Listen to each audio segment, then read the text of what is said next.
सबको जय यीशु। इस बाइबल स्टडी प्रोग्राम में मैं आप सबों का हार्दिक स्वागत करता हूं।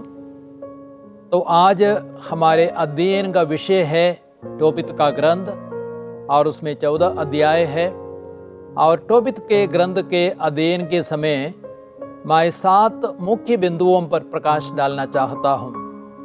सबसे पहले प्रस्तावना, दूसरा टोबित के ग्रंथ का लेखक, तीसरा टोबित के ग्रंथ की रचना कब और कहाँ हुई, चौथा टोबित के ग्रंथ की प्रामाणिकता अर्थात कैनोनिसिटी, और पांचवा टोबित के ग्रंथ के मुख्य आयतें और अध्याय, और छठवां टोबित के ग्रंथ का सर्वेक्षण यानी एक निचोड़, और सातवां टोबित के ग्रंथ की मुख्य शिक्षा। तो आइए सबसे पहले हम टोबित के ग्रंथ की प्रस्तावना को देखते हैं। और यह ग्रंथ शिक्षा देने के उद्देश्य से लिखा गया है। इस ग्रंथ में टोबित नाम के एक संहिता प्रेमी तथा परोपकारी का चरित्र प्रस्तुत किया गया है। वह एक धार्मिक एवं धनी व्यक्ति था। वह 721 ईसा पूर्व में असुरी राजा शल्मनेसर के राज्यकाल में उत्तरी इज़राइल देश से निनवे में निर्वासित किया गया था और उसे अनेक कठिनाइयों तथा अत्याचारों का सामना करना पड़ा था। विपत्तियों तथा उत्पीड़नों के बावजूद भी वह ईश्वर के प्रति निष्ठावान बना रहा और फलस्वरूप ईश्वर ने अपूर्व रूप से उसकी सहायता की। साथ ही साथ यह ग्रंथ रागुल की पुत्री सारा की कहानी भी प्रस्तुत करता है, जिसका 7 बार विवाह हो चुका था। 7 बार पति से संसर्ग होने के पहले ही पतियों की मौत हो गई। वह अपने दुख में मृत्यु के लिए प्रार्थना करती है। ईश्वर उसे एक सुयोग्य पति टोबित का पुत्र टोबिया को प्रदान करता है। टोबित का ग्रंथ हमें सिखाता है कि दुख और कष्ट ईश्वर का दंड नहीं है, बल्कि ईश्वर की ओर से मनुष्यों की परीक्षा है। जीवन के अंत में वह धर्मियों को पुरस्कार देता है और अधर्मियों को दंडित करता है। अब हम दूसरे बिंदु पर आते हैं। टोबित के ग्रंथ का लेखक के बारे में कहा जाए तो लेखक तो अज्ञात है। यह ग्रंथ इब्रानी बाइबल में नहीं बल्कि यूनानी बाइबल में पाया जाता है। अब हम तीसरे बिंदु पर आते हैं। टोबित के ग्रंथ की रचना कब और कहाँ हुई।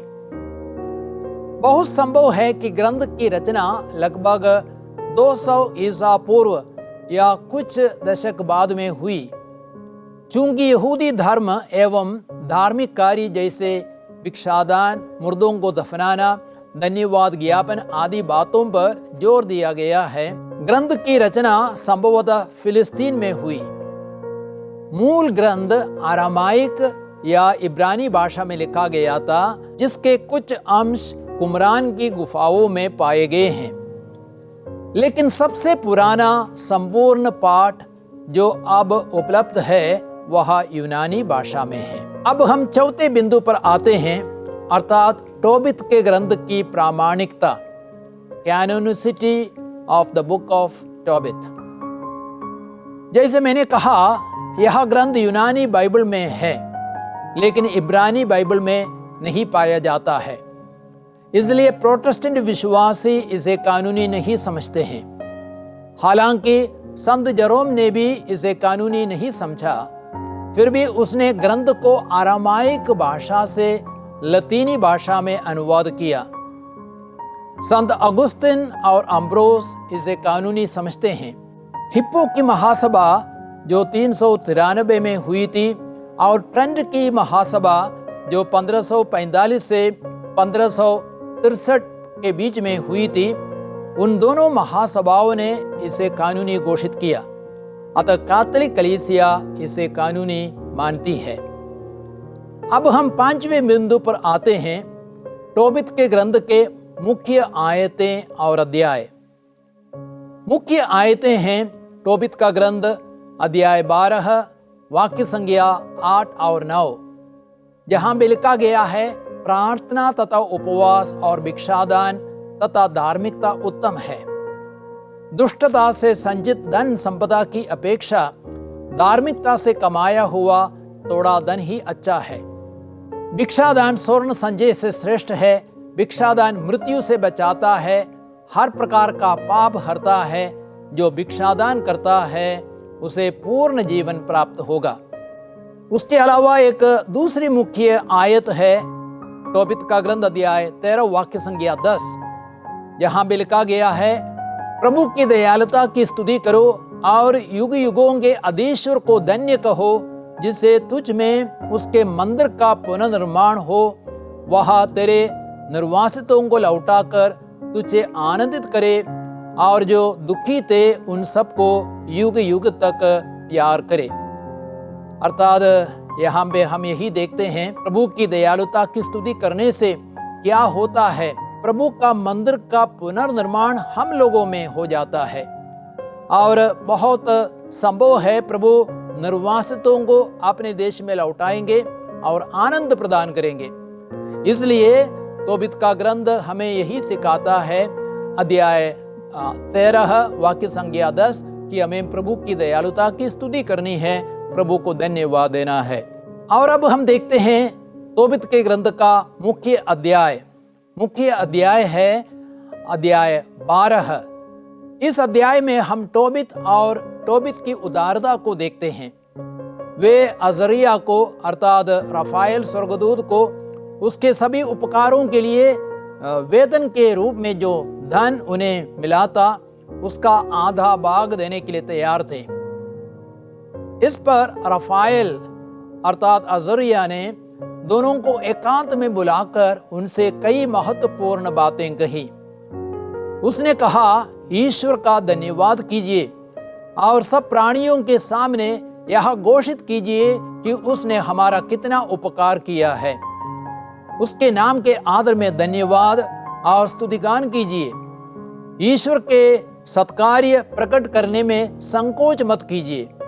राज्य का रहस्य अवश्य गुप्त रखना चाहिए, किंतु ईश्वर के कार्य घोषित करना और योग्य रीति से उसकी स्तुति करना उचित है। भलाई कीजिए और बुराई आपके पास नहीं फटकेगी। प्रार्थना तथा उपवास और भिक्षादान तथा धार्मिकता उत्तम है। दुष्टता से संचित धन संपत्ति की अपेक्षा धार्मिकता से कमाया हुआ थोड़ा धन ही अच्छा है। भिक्षादान स्वर्ण संचय से श्रेष्ठ है। भिक्षादान मृत्यु से बचाता है और हर प्रकार का पाप हरता है। जो भिक्षादान करता है उसे पूर्ण जीवन प्राप्त होगा। जो पाप और अन्याय किया करते हैं वे अपने को हानि पहुंचाते हैं। अंत में अजरिया ने अपना परिचय दिया और कहा, मैं स्वर्गदूत रफाएल हूं। मैं उन 7 स्वर्गदूतों में से एक हूं जो प्रभु की महिमा के सामने उपस्थित रहते हैं। यह सुनकर दोनों घबराकर मुंह के बल गिर पड़े और भयभीत हो गए। तब स्वर्गदूत ने उनसे कहा, मत डरिए, आपको शांति मिले। सदा सर्वदा ईश्वर की स्तुति कीजिए। तब स्वर्गदूत ऊपर चल पड़ा। अब हम 6वें बिंदु पर आते हैं, अर्थात तोबित के ग्रंथ का सर्वेक्षण। अर्थात मैं तोबित के ग्रंथ का एक निचोड़ आपके सामने पेश करना चाहूंगा। ग्रंथ को 5 मुख्य भागों में विभाजित किया जा सकता है। सबसे पहले हम देखते हैं तोबित और सारा के दुख संकट, और इसको हम देखते हैं अध्याय 1 वाक्य संख्या 1 से लेकर अध्याय 3 वाक्य संख्या 17 तक। तोबित जीवन भर सन्मार्ग पर चलता रहा और धर्माचरण करता रहा। वह अपने भाई बंधुओं को भिक्षादान देता था जो उसके साथ अज़ुरियों के देश में निर्वासित किए गए थे। वह नियमित रूप से प्रभु को दशमांश देता था और अनाथों एवं विधवाओं के लिए भी दशमांश चढ़ाता था। वह भूखों को भोजन और नंगों को वस्त्र देता था और मुर्दों को दफनाता था।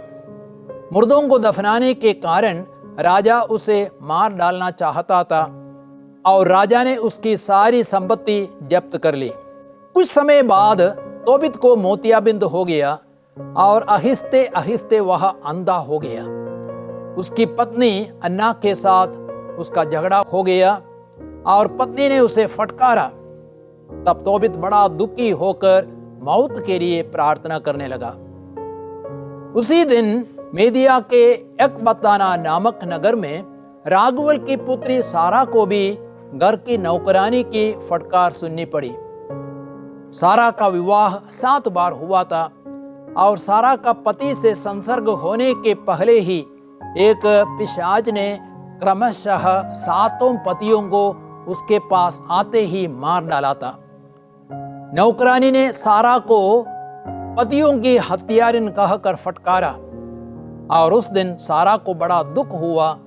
वह अपने को फांसी लगाना चाहती थी। तब उसने सोचा कि मैं अपने को फांसी ना लगाऊं, बल्कि ईश्वर से प्रार्थना करूं कि मैं मर जाऊं। प्रभु ईश्वर ने उन दोनों की प्रार्थनाएं सुनी। स्वर्गदूत रफाएल अर्थात अजरिया उनके पास भेजा गया, जिसे वह उन दोनों को स्वस्थ करे। अब हम दूसरे भाग को देखते हैं, तोबिया की यात्रा और सारा से उसका विवाह। अध्याय 4 वाक्य संज्ञा 1 से लेकर अध्याय 10 वाक्य संज्ञा 14 तक। तोबित की प्रार्थना के दौरान उसे 10 मन चांदी की याद आई जो उसने मेदिया के रागई निवासी गबायल के पास रखा था। तोबित ने उस धन को प्राप्त करने अपने पुत्र तोबिया को मेदिया जाने का आदेश दिया। जब तोबिया जाने को तैयार हो गए, स्वर्गदूत रफाएल ने उसका साथ दिया। रास्ते में जब तोबिया नहाने के लिए नदी में उतरा, उसे एक बड़ी मछली मिली। स्वर्गदूत के कहने पर तोबिया ने मछली को काटकर उसका दिल, कलेजा और पित्तकोश सुरक्षित रखा, क्योंकि दवा के काम में वे आने वाले थे। स्वर्गदूत और तोबिया रात बिताने के लिए रागुल के घर गए। रफाएल के कहने पर तोबिया रागुल की पुत्री सारा से विवाह करने को सहमत हुआ। दोनों का विवाह हो गया। पिशाच को भगाने के लिए तोबित ने अपने कमरे में मछली के दिल और कलेजे का कुछ अंश लोबान के साथ जलते धूपदान में रखा। पिशाच उसकी गंध सूंघकर भाग गया। सारा से संसर्ग होने से पूर्व ही दोनों ने प्रार्थना की, जिसे स्वर्ग का प्रभु उन्हें सुरक्षित रखे और स्वास्थ्य प्रदान करे। प्रभु ने दोनों की प्रार्थना सुनी। तोबिया के कहने पर अजरिया स्वर्गदूत गबायल से धन प्राप्त करने के लिए रागई गया। गबायल ने उसे धन दे दिया और विवाहोत्सव में पधारे। 14 दिनों तक रागुल के घर में विवाहोत्सव मनाने के बाद तोबिया अपनी पत्नी सारा और रागुल द्वारा दी गई आदि संपत्ति, दास दासियां, भेड़ें और बैल, गधे और ऊंट, कपड़े, रुपया और पात्र लेकर अपने घर के लिए रवाना हो गया। अब हम तीसरे भाग में पहुंचते हैं, अर्थात घर वापसी। अध्याय 11 वाक्य संज्ञा 1 से लेकर अध्याय 12 वाक्य संज्ञा 22 तक। सारा और दास दासियों के निनवे पहुंचने के पहले ही तोबिया और रफाएल मछली का पित्त लेकर तोबित के पास पहुंचे। तोबिया ने हाथ में मछली का पित्त लिए पिता की आंखों पर फूंक मारी और उन पर दवा लगाई। पिता की आंखें पुनः अच्छी हो गई और तोबित ने अपने पुत्र को देखकर उसे गले लगाया। तोबित और उसकी पत्नी अपनी बहू की अगुवानी करने निनवे के फाटक गए। जिन निनवे के निवासियों ने देखा कि तोबित पूर्ण स्वस्थ होकर चलता फिरता है, तो उन्हें बड़ा आश्चर्य हुआ। तोबित ने सबके साथ मिलकर प्रभु को धन्यवाद दिया और 7 दिनों तक विवाहोत्सव मनाया। अब हम 14 भाग में पहुंचते हैं, तोबित द्वारा ईश्वर की स्तुति।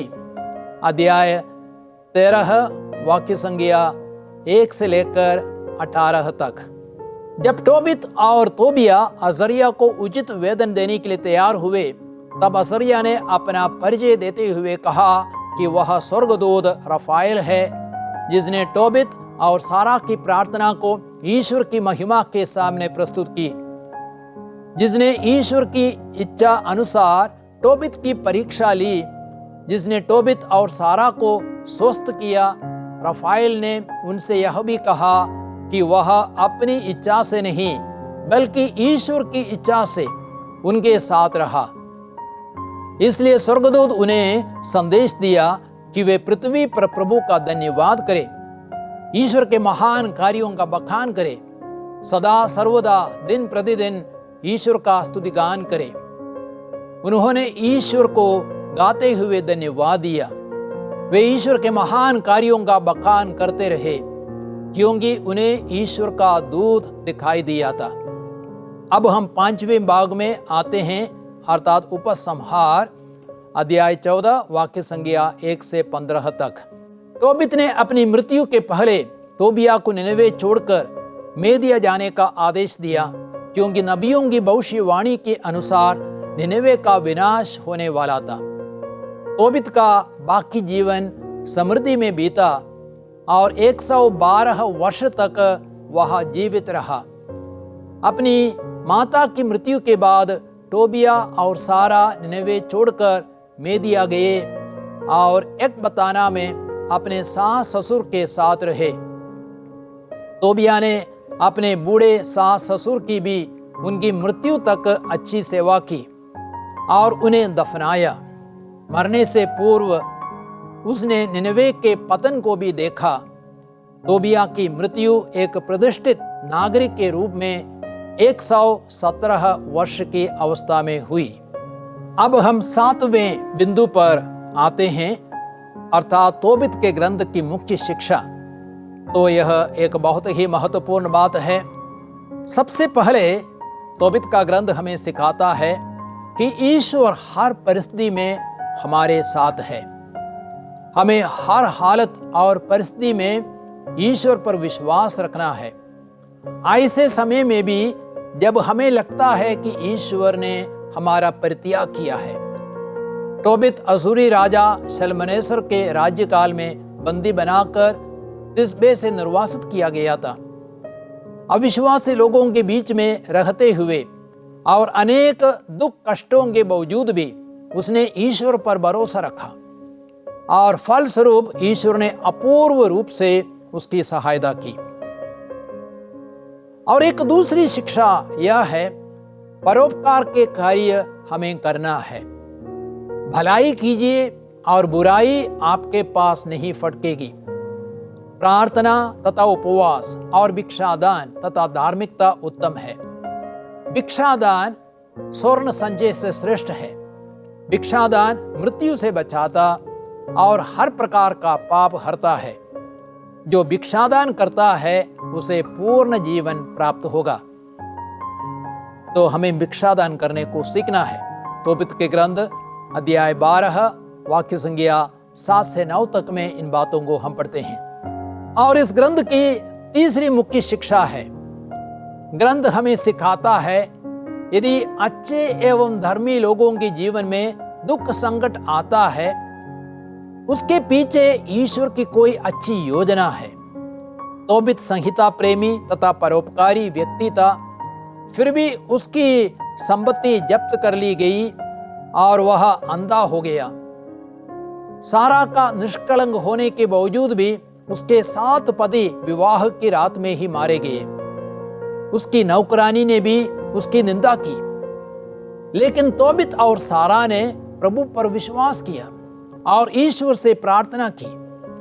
ईश्वर ने दोनों के जीवन को आशीषों से भरा। और एक चौथी मुख्य शिक्षा है, स्वर्गदूतों की मध्यस्थता पर भी हमें विश्वास करना है। स्वर्गदूत रफाएल ने तोबिया को मार्ग दिखाया, उसके हर काम में सहायता की। रफाएल के मार्गदर्शन द्वारा तोबिया और सारा का विवाह हुआ और सारा के पतियों को मारने वाला पिशाच बांधा गया और तोबित को पुनः दृष्टि मिली। और 5वीं शिक्षा है, वैवाहिक जीवन की सफलता के लिए पति पत्नी को मिलकर प्रार्थना करनी है। आज हम देखते हैं बहुतों का पारिवारिक जीवन अस्त व्यस्त हो गया है। उनका पारिवारिक जीवन असफल है, टूटा फूटा पड़ा है, क्योंकि प्रार्थना की कमी है। हमें तोबिया और सारा से सीखना है। तोबिया ने पलंग से उठकर सारा से कहा, बहन उठो, हम प्रार्थना करें और अपने प्रभु से निवेदन करें कि वह हम पर दया करे और हमें सुरक्षित रखे। वह उठी और दोनों प्रार्थना करने लगे।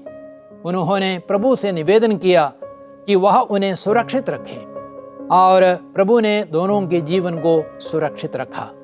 मैं आपसे निवेदन करूंगा, आपने इस परिचय को देखा, तोबित का ग्रंथ का एक परिचय मैंने दिया। अब आप तोबित के ग्रंथ का अध्ययन करेंगे। मेरी आशा है आप और अच्छी तरह उस ग्रंथ को समझ सकेंगे। तो आप सबों को जय यीशु।